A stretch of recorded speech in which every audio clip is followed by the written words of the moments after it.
Bonjour à tous, suite du jeu de la vie et comment le jouer par Florence Kovelchine, 1941. Chapitre 5, la loi du karma et la loi du pardon. L'homme ne reçoit que ce qu'il donne. Le jeu de la vie est un jeu de boomerang.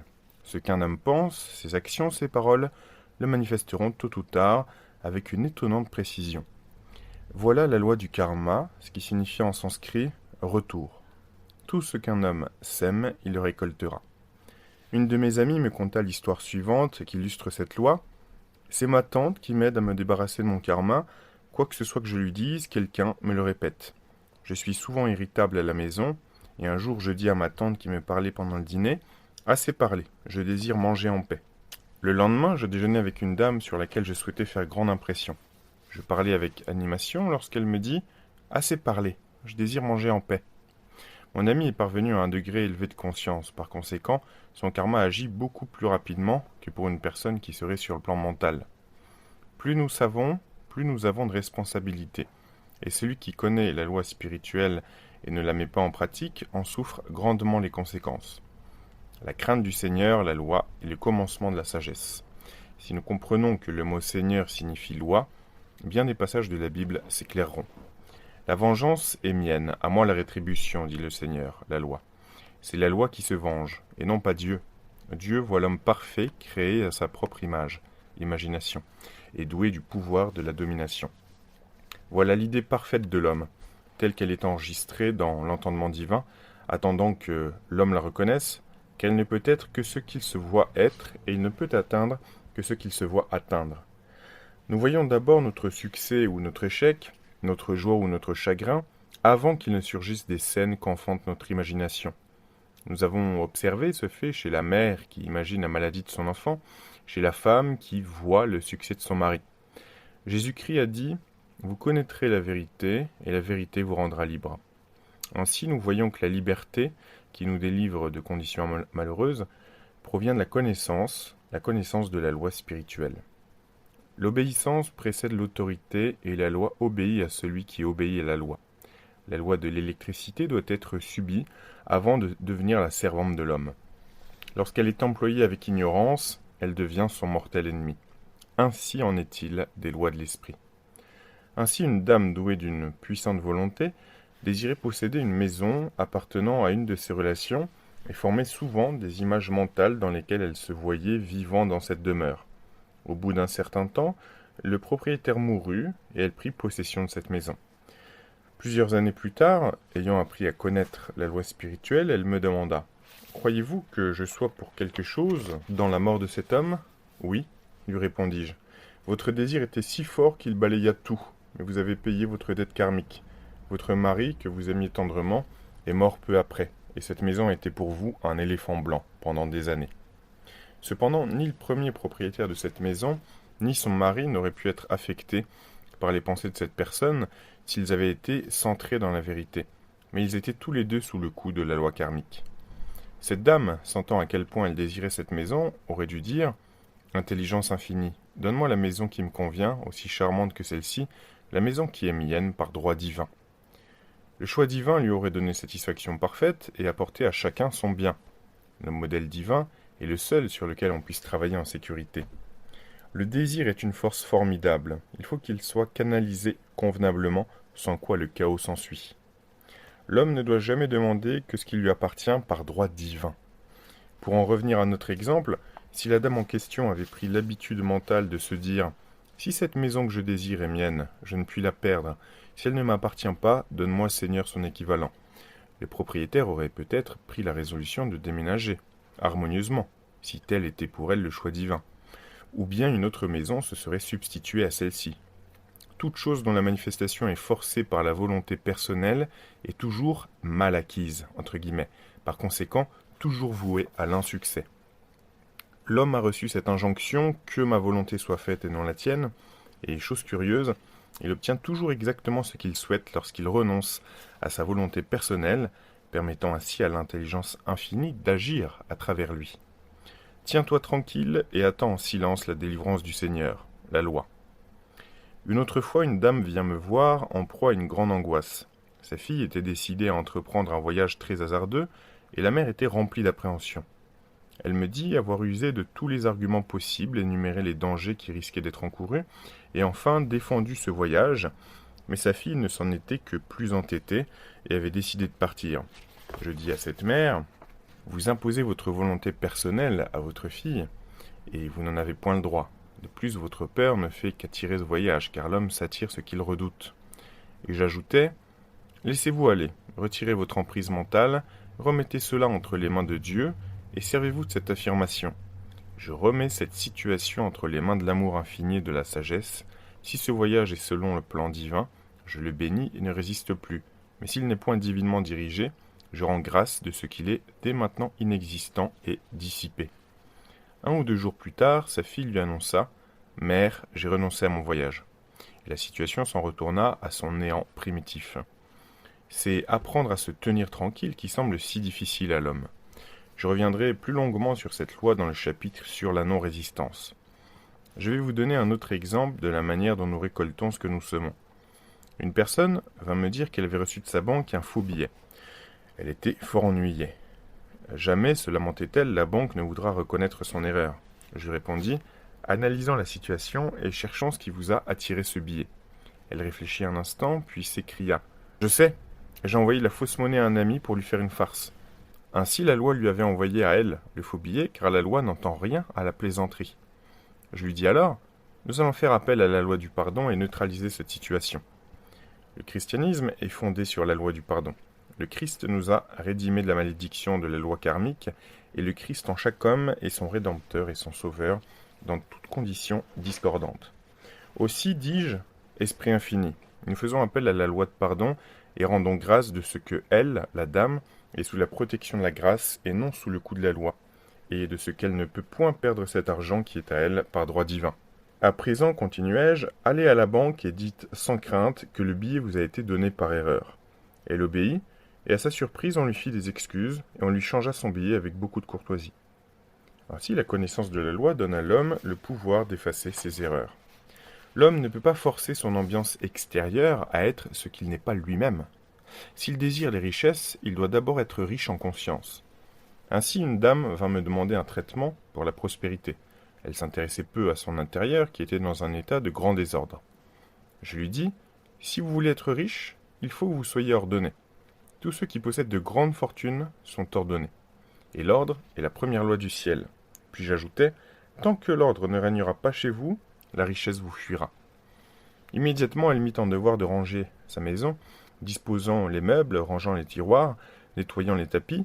Elle ne tarda pas à réaliser une importante démonstration pécuniaire sous la forme d'un présent que lui fit une parente. Elle-même se trouva transformée et elle sait maintenant diriger ses finances en surveillant ce qui l'entoure tout en s'attendant à la prospérité, sachant que Dieu est sa ressource. Beaucoup de personnes ignorent que c'est faire un placement et que thésauriser, épargner avec excès mène invariablement aux pertes. Tel qui donne libéralement devient plus riche et tel qui épargne à l'excès ne fait que s'appauvrir. Voici l'histoire d'un monsieur qui désirait s'acheter une pelisse. Il alla avec sa femme dans plusieurs magasins sans trouver ce qu'il cherchait. Toutes les pelisses qu'on lui présentait étaient d'apparence médiocre. Enfin, on lui en montra une qui valait 1 000 $, mais que le directeur du magasin consentait à lui laisser pour 500 parce que la saison était avancée. Il possédait environ 700 $. La raison aurait conseillé, tu n'as pas les moyens de dépenser presque tout ce que tu possèdes pour un manteau. Mais cet homme, très intuitif, ne raisonnait jamais. Se tournant vers sa femme, il lui dit « Si j'achète ce manteau, je vais faire de grosses affaires. » Alors elle y consentit, mais sans enthousiasme. Environ 1 mois plus tard, il reçut un ordre de 10 000 $.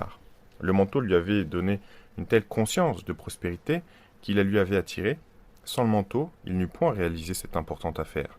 Ce fut un placement qui lui donna de larges revenus. Si l'homme n'écoute pas les intuitions qui le poussent à dépenser ou à donner, la même somme lui échappera sans profit ou d'une façon malheureuse. Une dame me conta que le jour d'Action de grâce, elle informa sa famille qu'elle ne donnerait pas le dîner traditionnel. Elle avait l'argent nécessaire mais avait décidé de le mettre de côté. Quelques jours plus tard, un cambrioleur pénétra dans sa chambre et prit dans son bureau le montant exact du dîner. La loi soutient toujours celui qui dépense sans crainte, avec sagesse. C'est ainsi qu'une de mes élèves faisait des achats en compagnie de son petit-neveu. L'enfant réclamait un jouet, mais sa tante lui dit qu'elle ne pouvait se permettre de le lui acheter. Tout à coup, elle se rendit compte qu'elle cédait à l'idée de pauvreté au lieu de s'en remettre à Dieu, sa ressource. Alors elle acheta le jouet, et en rentrant chez elle, elle trouva dans la rue la somme exacte qu'elle l'avait payée. Nos ressources sont inépuisables et infaillibles lorsque notre confiance est absolue. Mais la confiance et la foi doivent précéder la démonstration. Qu'il te soit fait selon ta foi. La foi est la substance des choses qu'on espère, l'évidence des choses qu'on ne voit pas. Car la foi maintient la vision stable, les images adverses sont dissoutes et dissipées, et en temps voulu, nous récolterons si nous ne vacillons pas. Jésus-Christ apporta la bonne nouvelle, l'Évangile, qui enseigne qu'il est une loi plus haute que celle du karma. C'est la loi de la grâce, ou pardon. C'est la loi qui libère l'homme de la loi de cause à effet, la loi des conséquences. Par la grâce et non par la loi. Il nous est dit que sur ce plan, nous récoltons là où nous n'avons pas semé. Les dons de Dieu se déversent sans cesse sur nous. Tout ce que possède le royaume est à lui. Cet état de béatitude continuelle attend celui qui a surmonté l'entendement, la pensée mortelle. Les tribulations existent dans l'entendement mortel, mais Jésus-Christ a dit « Prenez courage, j'ai vaincu le monde ». La pensée charnelle, c'est la pensée du péché, de la maladie et de la mort.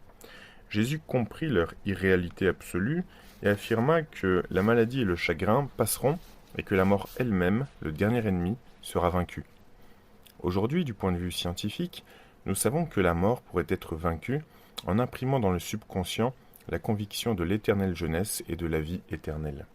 Le subconscient, cette puissance sans direction, exécute les ordres qu'il reçoit sans discuter. En travaillant sous la direction du superconscient, le Christ ou Dieu dans l'homme, la résurrection du corps s'accomplirait. L'homme ne rejetterait plus son corps dans la mort, il se transformerait en corps électrique, tel que l'a chanté le poète Walt Whitman, car le christianisme est fondé sur le pardon des péchés et un sépulcre vide. Chapitre 6. Rejeter le fardeau, impressionner le subconscient. Lorsque l'homme parvient à la connaissance de son propre pouvoir et du processus de son mental, son grand désir est de trouver le moyen facile et rapide qui lui permettra d'impressionner son subconscient par l'idée du bien, car une connaissance intellectuelle de la vérité ne donne pas de résultat. Pour ma part, je trouve que le moyen le plus facile est de rejeter le fardeau. Un métaphysicien s'expliqua autrefois à ce sujet ainsi « Ce qui donne à quoi que ce soit du poids dans la nature, c'est la loi de la gravitation. Et si une masse rocheuse pouvait être transportée assez haut au-dessus de la planète, elle n'aurait plus de poids. » Voilà ce qu'entendait Jésus-Christ lorsqu'il disait « Mon joug est doux et mon fardeau léger ». Il avait surmonté la vibration du monde et se mouvait dans la 4e dimension, où tout n'est que perfection, accomplissement, vie et joie. Il dit « Venez à moi, vous tous qui peinez et qui êtes chargés, et je vous donnerai le repos. Prenez mon joug, car mon joug est facile et mon fardeau léger. » On nous dit aussi dans le psaume 55 « Rejette ton fardeau sur le Seigneur ». De nombreux passages de la Bible disent que la bataille est celle de Dieu et non pas celle de l'homme, que celui-ci doit toujours se tenir tranquille et attendre la délivrance du Seigneur. Ceci indique que c'est dans le superconscient, Christ en nous, que se livre la bataille et que l'homme est soulagé de ses fardeaux. Nous voyons donc que l'homme viole la loi en portant son fardeau, qu'un fardeau est une pensée ou un état adverse et que cette pensée, cet état, a ses racines dans le subconscient. Il semble quasi impossible d'arriver à diriger le subconscient par le conscient, c'est-à-dire le raisonnement, car le raisonnement, l'intellect, est limité dans ses conceptions et il est envahi de doutes et de craintes. L'attitude scientifique consiste donc à rejeter le fardeau sur le superconscient, Christ en nous, où il devient lumière, ou bien se dissout et retourne à son néant primitif. Ainsi, une personne qui avait un urgent besoin d'argent fit cette affirmation « Je rejette ce fardeau sur le Christ qui est en moi et j'avance dans l'abondance. » Son fardeau, c'était la peur de la pauvreté. Et tandis qu'elle le rejetait sur le Christ, le superconscient inonda le subconscient de foi dans l'abondance, et il en résulta une avalanche de prospérité. Nous lisons dans les Écritures, Christ met en nous l'espérance de la gloire. Écoutez ceci. Un piano avait été offert à une de mes élèves, et il n'y avait pas de place pour l'installer dans son studio, à moins de se débarrasser de celui qu'elle possédait déjà. Elle se trouvait fort perplexe, désirant garder le vieux piano, mais ne sachant pas où le mettre. Elle était fort agitée, car le piano neuf devait lui être immédiatement livré.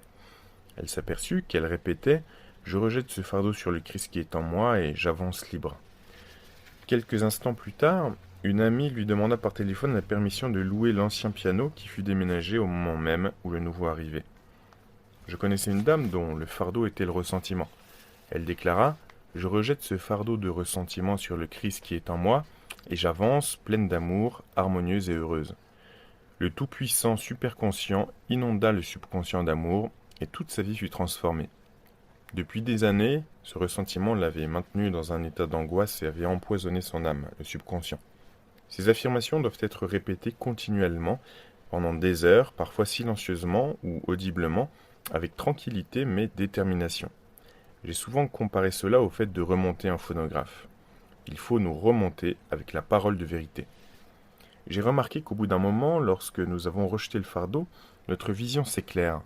Il est impossible d'avoir une claire vision lorsqu'on se débat dans les angoisses de l'entendement charnel. Les doutes, la peur empoisonnent l'esprit et le corps, et l'imagination se déchaîne, ce qui attire le désastre et la maladie. Par la répétition constante de l'affirmation « Je rejette ce fardeau sur le Christ qui est en moi, et j'avance libre », la vision se transforme, et en même temps qu'un sentiment de soulagement, tôt ou tard survient la manifestation du bien, que ce soit la santé, le bonheur ou la prospérité. Une de mes élèves me demanda un jour d'expliquer pourquoi l'obscurité est plus intense au moment où va se faire la lumière. Dans un chapitre précédent, j'ai fait allusion au fait que souvent, au moment d'une importante démonstration, tout semble aller mal, entre guillemets, et que la conscience est obscurcie par un état de dépression. Cela signifie que les doutes et les craintes ancestrales se réveillent du fond du subconscient. Il convient de les exterminer. C'est alors que l'homme doit faire retentir ses cymbales, tel Josaphat, et rendre grâce de ce qu'il est sauvé, même s'il semble être entouré d'ennemis, la pénurie ou la maladie. Mon élève me demanda encore « Combien de temps resta-t-on dans l'obscurité ?» Et je répondis « Jusqu'à ce que l'on parvienne à voir dans l'obscurité et rejeter le fardeau nous y fait parvenir. » Pour impressionner le subconscient, la foi active est toujours essentielle. La foi sans les œuvres est morte. C'est ce que je me suis efforcé de démontrer dans les chapitres que je viens d'écrire. Jésus-Christ fit preuve de foi active lorsqu'il commanda à la multitude de s'asseoir avant de rendre grâce pour les pains et les poissons. Je vais donner un autre exemple pour bien prouver la nécessité de cette foi. En fait, la foi active est un pont sur lequel l'homme passe pour avoir accès à sa terre promise.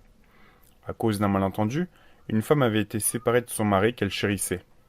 Il refusait toutes les tentatives de réconciliation et ne voulait entrer en rapport avec elle d'aucune manière.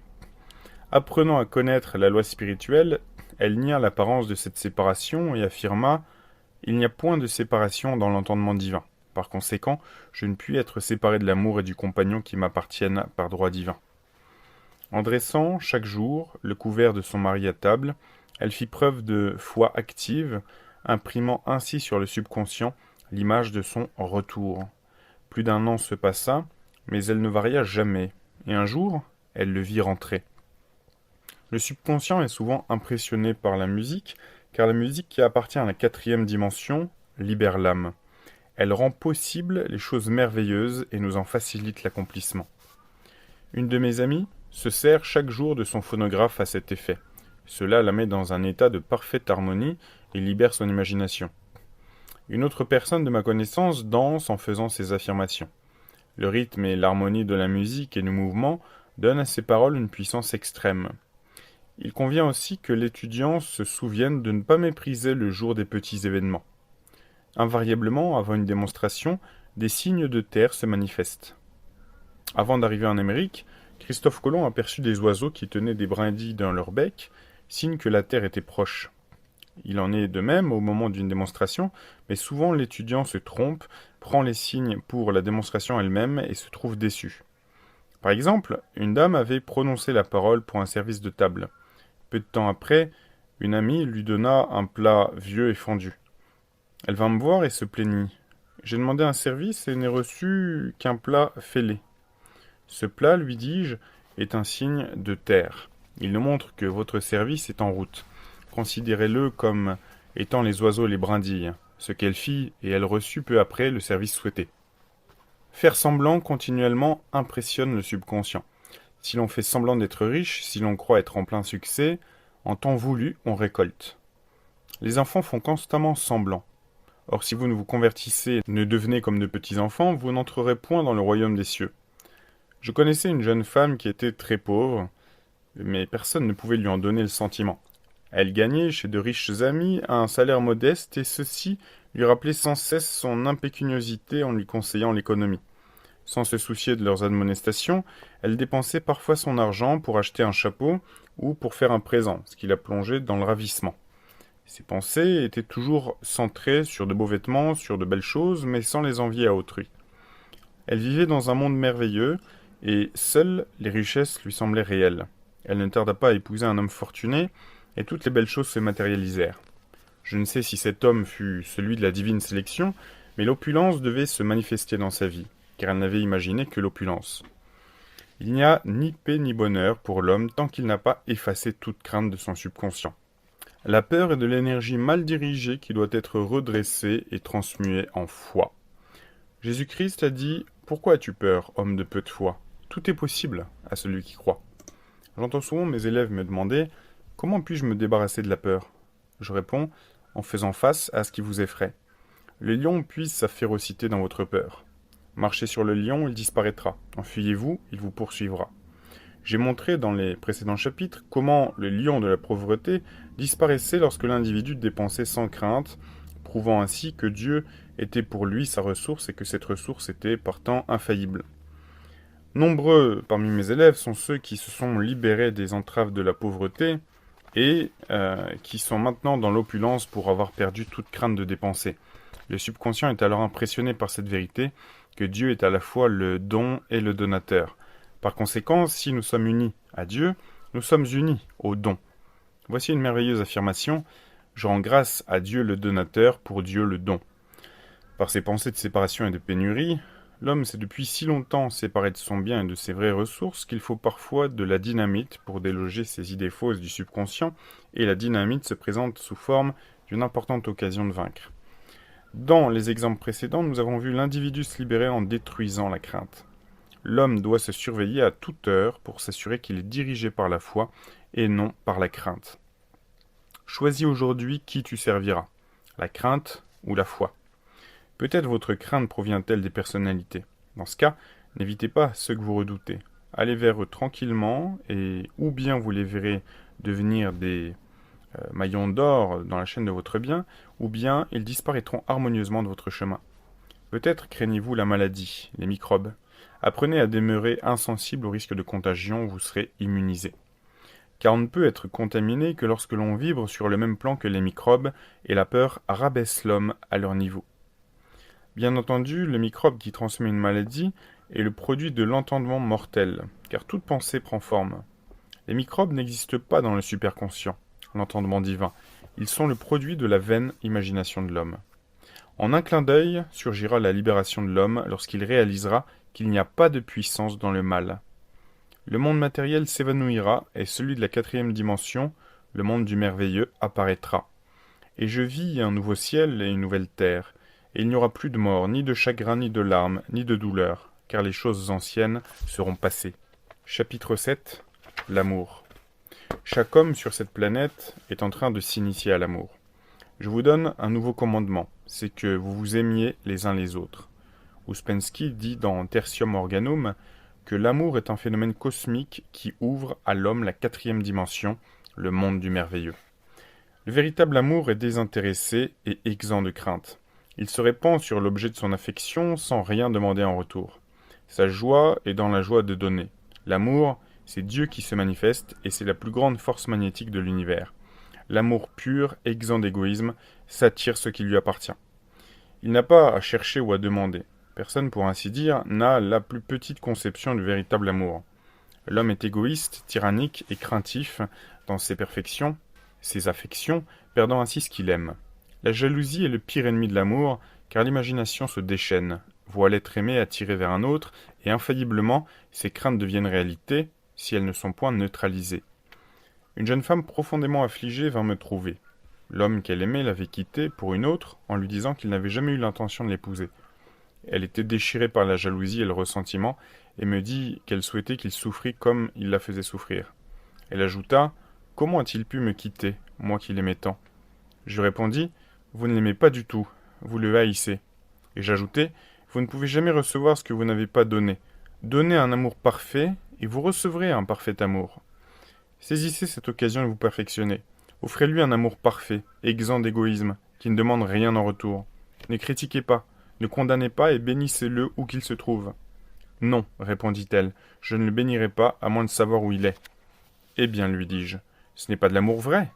Lorsque vous lui montrerez de l'amour véritable vous sera rendu, par cet homme ou par son équivalent, car si cet homme n'est point le choix divin, vous n'en voudrez pas. Tout comme vous ne faites qu'un avec Dieu, vous ne faites qu'un avec l'amour qui vous appartient par droit divin. Les mois passèrent et les choses en restaient là. Mais mon amie travaillait consciencieusement sur elle-même. Je lui dis, lorsque sa cruauté ne vous troublera plus, il cessera d'être cruel, car vous vous attirez ceci par vos propres émotions. Puis je lui parlais d'une fraternité aux Indes dont les membres ne se disent point bonjour, mais je salue la divinité en vous. Ils saluent la divinité en chaque homme et aussi dans les animaux de la jungle, qui ne leur font jamais de mal, car ils ne voient que Dieu en tout être vivant. J'ajoutai, saluez la divinité dans cet homme, dites, je ne vois que votre être divin, je vous vois tel que Dieu vous voit, parfait, à son image et à sa ressemblance. Mon amie remarqua qu'elle trouvait un nouvel équilibre et qu'elle se débarrassait de son ressentiment. Celui qu'elle aimait était capitaine, elle l'appelait toujours le Cap. Un jour elle me dit tout à coup, que Dieu bénisse le Cap où qu'il soit. Voilà, lui déclarai-je, le véritable amour, et lorsque vous serez devenu un cercle complet, et que cette situation ne vous troublera plus, vous obtiendrez son amour ou bien vous attirerez son équivalent. À cette époque, je déménageais. Privé de téléphone, je n'entendis plus parler d'elle pendant quelques semaines. Puis un matin, je reçus une lettre dans laquelle elle me disait « Nous sommes mariés ». Je me hâtai d'aller la voir et mes premières paroles furent « Comment cela est-il arrivé ?»« Oh, s'exclama-t-elle, par un miracle !» Un jour, je m'aperçus en m'éveillant que toute peine m'avait quitté. Le même soir, je le rencontrai et il me demanda de l'épouser. Nous nous sommes mariés dans la huitaine et je n'ai jamais vu un homme plus épris. Un vieux proverbe dit « Aucun homme n'est ton ennemi, aucun homme n'est ton ami, tous les hommes sont tes maîtres. » Il faut donc devenir impersonnel et apprendre ce que chacun a à nous enseigner. Bientôt, nos leçons apprises, nous serons libres. Cet homme enseigna à cette femme l'amour désintéressé que chacun, tôt ou tard, doit apprendre. La souffrance n'est pas nécessaire au développement de l'homme. Elle n'est que le résultat de la violation de la loi spirituelle. Mais peu nombreux sont ceux qui semblent capables de s'éveiller du sommeil de l'âme, sans souffrance. Lorsque les gens sont heureux, ils sont en général égoïstes et automatiquement, la loi du karma est mise en action. L'homme subit souvent des pertes par son manque de jugement. Je connaissais une femme qui avait un mari charmant, mais elle disait souvent « Je ne tiens pas au mariage. Je n'ai rien à reprocher à mon mari, la vie conjugale ne m'intéresse pas, c'est tout. » Elle s'intéressait à de multiples choses et se souvenait à peine qu'elle avait un mari. Elle ne pensait à lui que lorsqu'elle le voyait. Un jour, il lui annonça qu'il s'était épris d'une autre femme et il la quitta. Aussitôt, elle vint me voir, désolée, pleine de ressentiment. « C'est, lui dis-je, exactement pourquoi vous avez prononcé la parole. Vous avez dit que vous n'appréciez pas la vie conjugale. Le subconscient a travaillé à vous libérer du mariage. »« Oui, soupira-t-elle, je comprends. On obtient ce que l'on veut, puis ensuite on se plaint. » Elle ne tarda pas à accepter cette situation, comprenant qu'elle et son mari étaient plus heureux séparés. Lorsqu'une femme devient indifférente ou critique, lorsqu'elle cesse d'être une inspiratrice pour son mari, celui-ci, frustré de la joie des premiers temps de leur union, est inquiet et malheureux. Un homme vint me trouver, il était déprimé, malheureux et pauvre.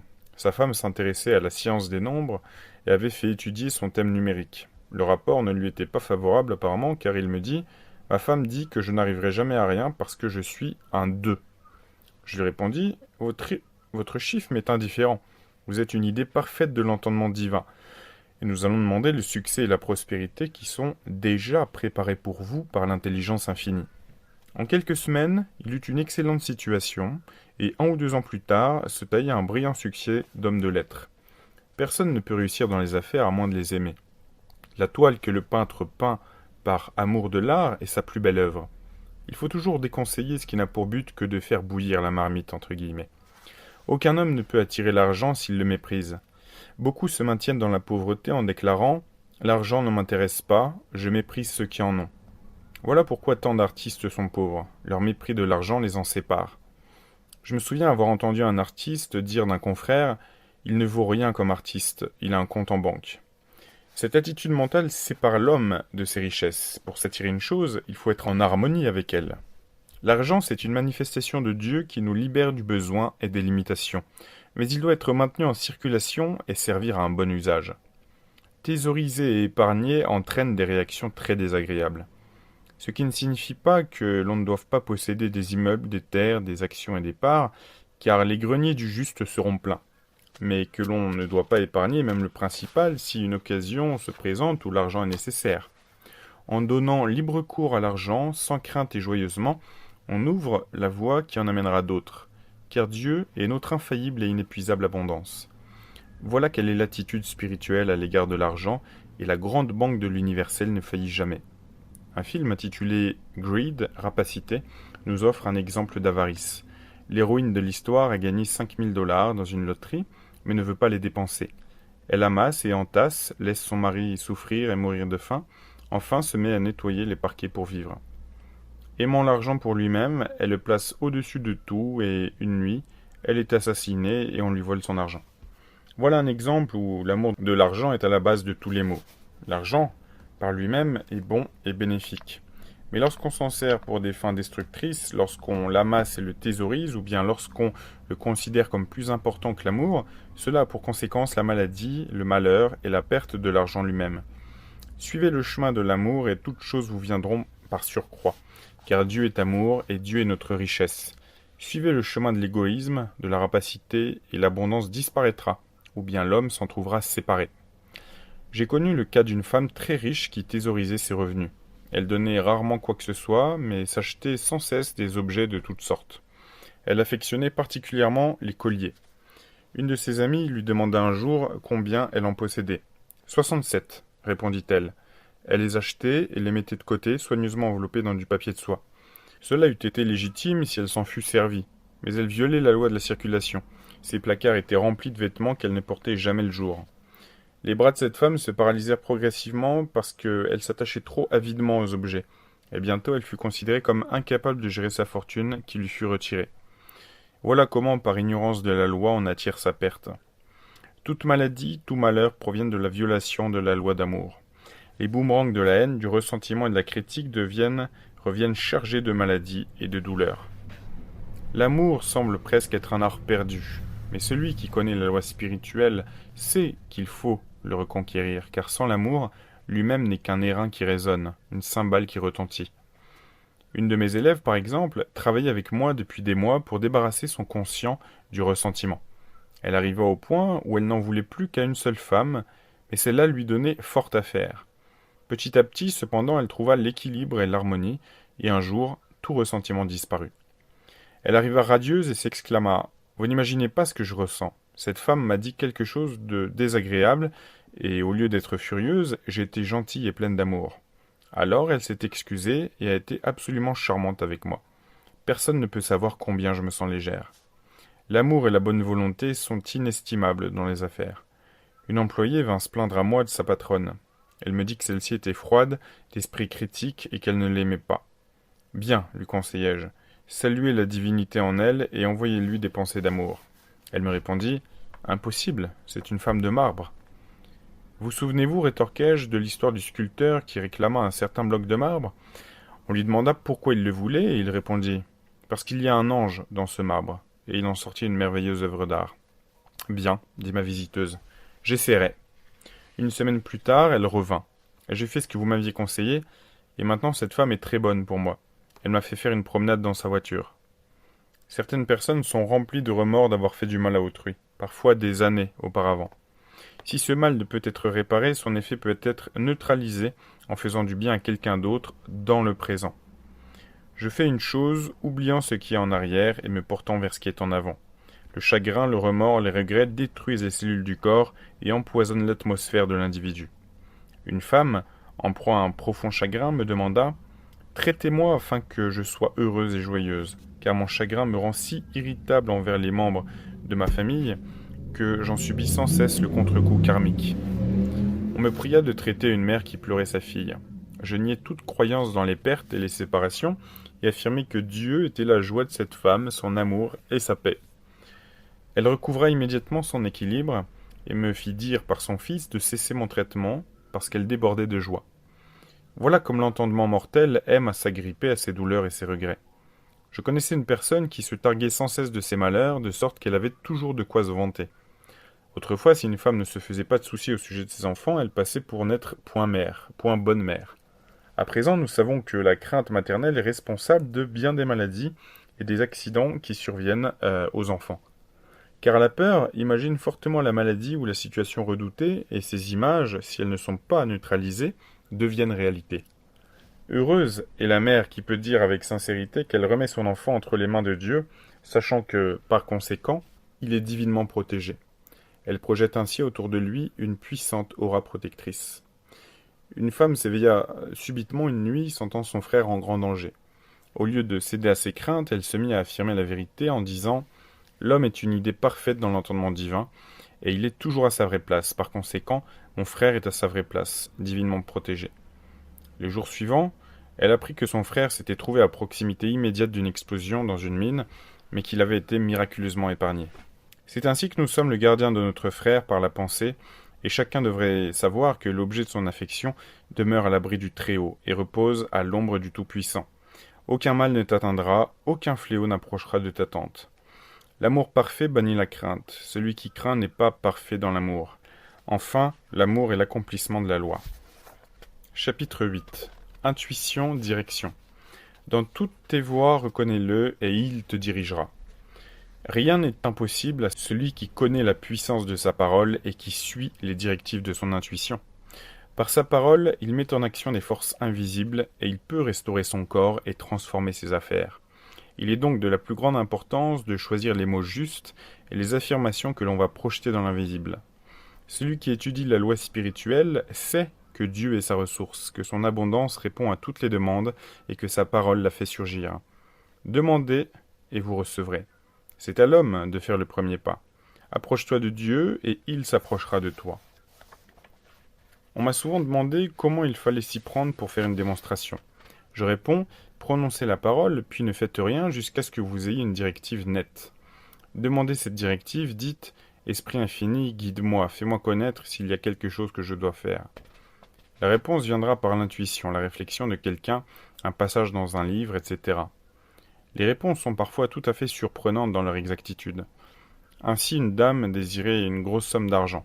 Elle prononça ces paroles, « Esprit infini, ouvre la voie vers mon immédiate abondance, que tout ce qui est à moi par droit divin me parvienne immédiatement à profusion. » Puis elle ajouta, « Donne-moi une directive nette. Fais-moi connaître s'il y a quelque chose que je dois faire. » Tout aussitôt, cette pensée la traversa.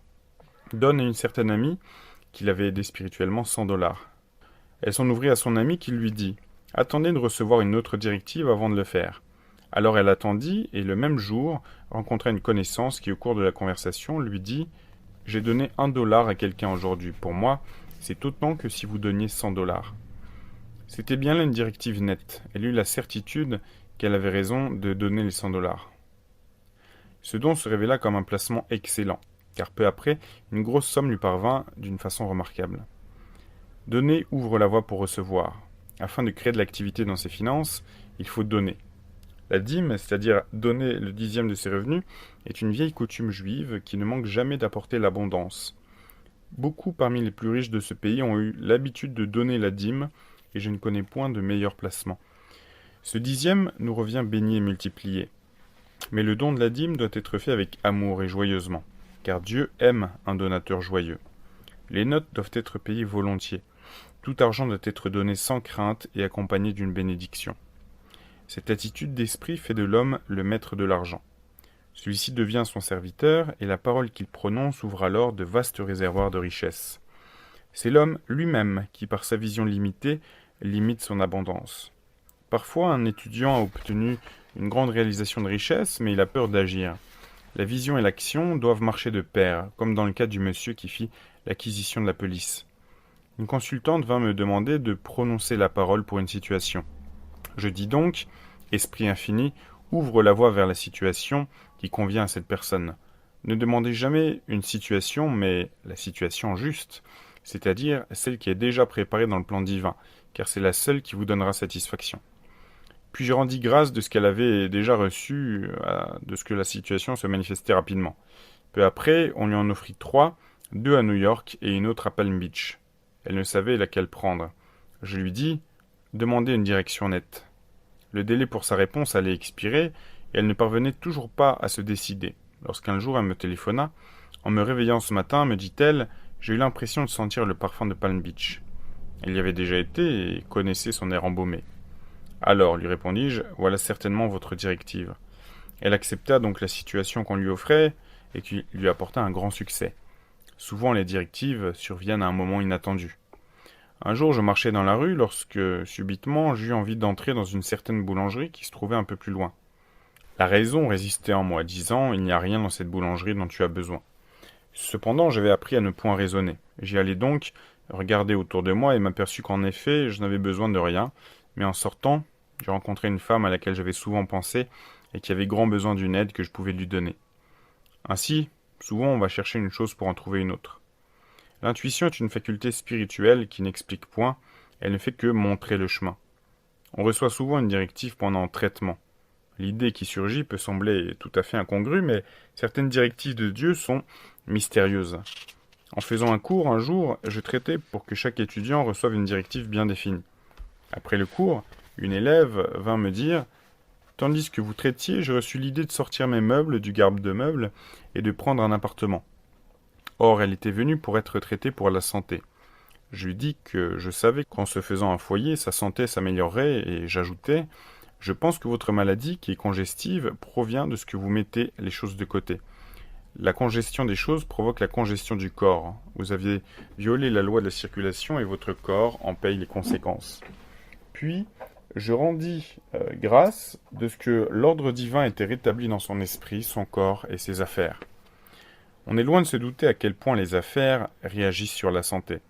À toute maladie, il y a une correspondance mentale. Une personne pourrait être guérie instantanément en comprenant que son corps est une idée parfaite de l'entendement divin, et par conséquent sain et parfait, mais si elle continue à penser d'une façon destructrice, si elle thésaurise, si elle hait, si elle craint, si elle condamne, la maladie récidivera. Jésus-Christ savait que toute maladie provient du péché. Après avoir guéri le lépreux, il lui enjoignit d'aller et ne plus pécher de crainte qu'un mal pire ne l'afflige. Ainsi, l'âme, le subconscient, doit être lavée et devenue blanche comme neige pour que la guérison soit permanente. Et le métaphysicien fait toujours de profonds sondages pour trouver la correspondance. Jésus-Christ a dit « Ne condamne point, de peur d'être condamné aussi. Ne jugez point, afin de n'être pas jugé. » Beaucoup se sont attirés la maladie et le malheur en condamnant les autres. Ce que l'homme condamne en autrui, il se l'attire. Une amie vint me voir pleine de colère et de douleur parce que son mari l'avait abandonnée pour une autre. Elle condamnait cette femme et répétait sans cesse « Elle savait qu'il était marié et n'avait pas le droit d'accepter ses hommages. » Je répondis « Cessez de condamner cette femme. Bénissez-la et finissez-en avec cette situation. Autrement, vous vous attirerez la même chose. » Elle demeura sourde à mes paroles et 1 an ou 2 après, s'éprit elle-même d'un homme marié. Lorsqu'il critique ou condamne, c'est comme si l'homme ramassait un fil à haute tension. Il peut s'attendre à un choc. L'indécision est une pierre d'achoppement sur bien des routes. Pour la surmonter, répéter sans cesse, je suis toujours sous l'inspiration directe. Je prends rapidement les bonnes décisions. Ces paroles impressionnent le subconscient. L'on ne tarde pas à se trouver alerte et dépouillé de toute hésitation. J'ai appris qu'il est néfaste de chercher ces directives sur le plan psychique, car ce plan est celui de nombreux esprits et non point de l'unique esprit. Au fur et à mesure que l'homme ouvre son esprit à la subjectivité, il devient une cible pour les forces destructrices. Le plan psychique est le résultat de la pensée mortelle. C'est le plan des oppositions. On en reçoit de bons ou de mauvais messages. La science des nombres, les horoscopes, maintiennent l'homme sur le plan mental ou mortel, car il ne s'occupe que de la voie karmique. Je connais un homme qui, d'après son horoscope, devrait être mort depuis des années. Mais il se porte bien et dirige un des plus grands mouvements de ce pays pour le bien de l'humanité. Pour neutraliser une prédiction néfaste, il faut une très puissante mentalité. L'étudiant doit déclarer « Toute fausse prédiction sera annihilée. Tout plan qui ne vient pas de mon Père céleste sera dissous et dissipé. L'idée divine se réalise maintenant. » Cependant, si on a reçu un bon message, un message qui prédit le bonheur ou la fortune, il faut l'accueillir et en attendre la réalisation, ce qui en facilitera la manifestation. La volonté humaine doit servir à soutenir la volonté divine. Je veux que la volonté de Dieu soit faite. La volonté de Dieu est de donner à chacun tous les justes désirs de son cœur, et la volonté de l'homme devrait servir à maintenir une vision parfaite sans faiblir. L'enfant prodigue dit « Je me lèverai et j'irai vers mon Père ». Il faut parfois un effort de volonté pour quitter les caroubes et les peurs de l'entendement humain. Il est tellement plus facile au commun des mortels de craindre que d'avoir la foi. La foi est donc un effort de la volonté. En s'éveillant à la spiritualité, l'homme reconnaît que tout ce qui est discordant autour de lui correspond à une inharmonie mentale. S'il trébuche, s'il tombe, il peut se dire qu'il trébuche et tombe en son entendement. Un jour, une élève marchait dans la rue, condamnant quelqu'un dans ses pensées. Elle se disait « Cette femme est la plus désagréable de la terre », lorsque brusquement, 3 scouts se précipitant au tournant de la rue, faillirent la jeter par terre. Elle ne leur en voulut pas, mais fit immédiatement appel à la loi du pardon en saluant la divinité en cette femme. Les voies de la sagesse sont des voies agréables et toutes remplies de paix. Lorsque l'on fait appel à l'universel, il faut s'attendre aux surprises. Tout peut sembler aller mal, alors qu'en réalité, tout va bien.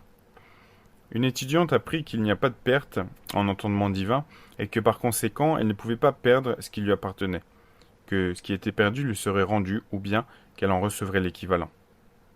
Plusieurs années auparavant, elle avait perdu 2000 $. Elle avait prêté cette somme à une parente qui était morte sans en faire mention dans son testament. Cette élève était pleine d'amertume et de colère car elle n'avait aucune preuve de cette transaction. Elle décida de nier cette perte et de demander les 2000 $ à la banque de l'Universel. Elle dut commencer par pardonner à sa parente, car le ressentiment et le refus de pardonner ferment les portes de cette banque merveilleuse. Elle affirma « Je nie cette perte, il n'y a pas de perte dans l'entendement divin. Par conséquent, je ne puis perdre ces 2000 $ qui m'appartiennent par droit divin. » Lorsqu'une porte se ferme, une autre porte s'ouvre. Elle habitait un appartement dans un immeuble qui était à vendre. Le bail contenait une clause stipulant que si la maison était vendue, les locataires seraient tenus de déménager dans les 90 jours. Brusquement, le propriétaire dénonça les baux et augmenta les loyers. À nouveau, l'injustice surgissait sur sa route, mais cette fois, cela ne le troubla point.